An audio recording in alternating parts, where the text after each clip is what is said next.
لا تنسوا الاشتراك في قناة أمين خلفي قناة وداد الأمة. بمجموعة من العناصر عن الفريق الأحمر بالإضافة إلى الحارس عشاب، هناك اللاعب الدودي وعميد الفريق فخر الدين. فالواضح أن المدرب يوري فضل الاحتفاظ بهذه العناصر لنهاية الأحد القادم.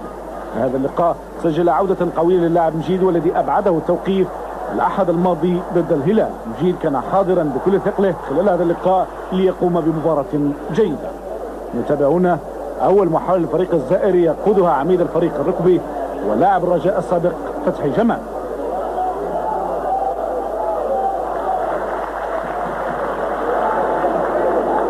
اللاعب بن عبيشة، وبعد عرض جيد الأسبوع الماضي أكد سلامة عطائه خلال هذا اللقاء. قاد هنا هجوما منسقا، تمريرة من بن عبيشة للاعب مجيد، والهدف الأول بطريقة رائعة حركت جنبات مركب محمد الخامس. تمريرة مركزة من اللاعب بن عبيشة، مجيد يحصل الكرة نصف لفة والكرة في مرمى الحارس فاليدي. 1-0، هدف غني عن أي تعليق.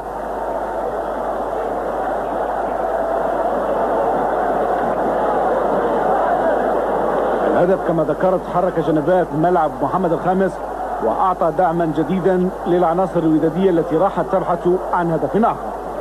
الهجوم المنسق هدف بن عبيشة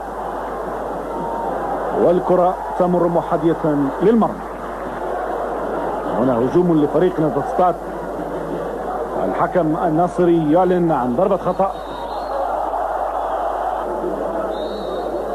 هدفة والحارس مصطفى يبعد الكرة.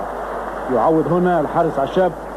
1-0 هي نتيجة الجولة الأولى. نحن الآن في الجولة الثانية وهجوم جديد لنادي الصطاد.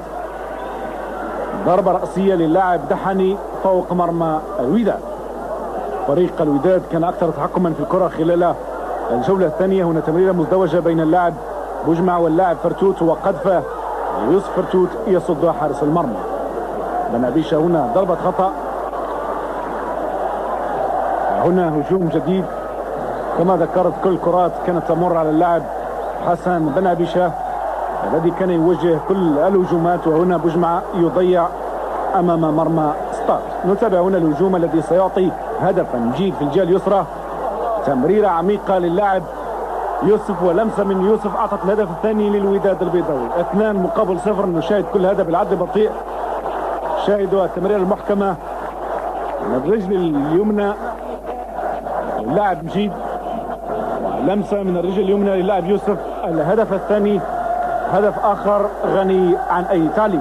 فرحة الجماهير الودادية لهذا النصر الذي يأتي أسبوعا واحدا قبل النهاية الحاسمة بالسودان. مجيد هنا في الجهة اليمنى كان يتحرك في كل مكان اللاعب مجيد، تارة في اليمين وتارة في اليسار. وهنا ضربة خطأ قذف في يدي حارس المرمى.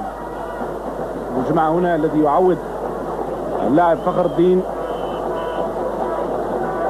وكما تسمعون هتافات الجمهور هنا، وبوجمع ينهي هذا الهجوم بهدف 3-0. شاهدوا الدور الذي قام به اللاعب بن عبيشة. بوجمع يكسر خطة الشروط ويوقع في مرمى نهضة الصطاد. الهدف الثالث خلال هذا اللقاء.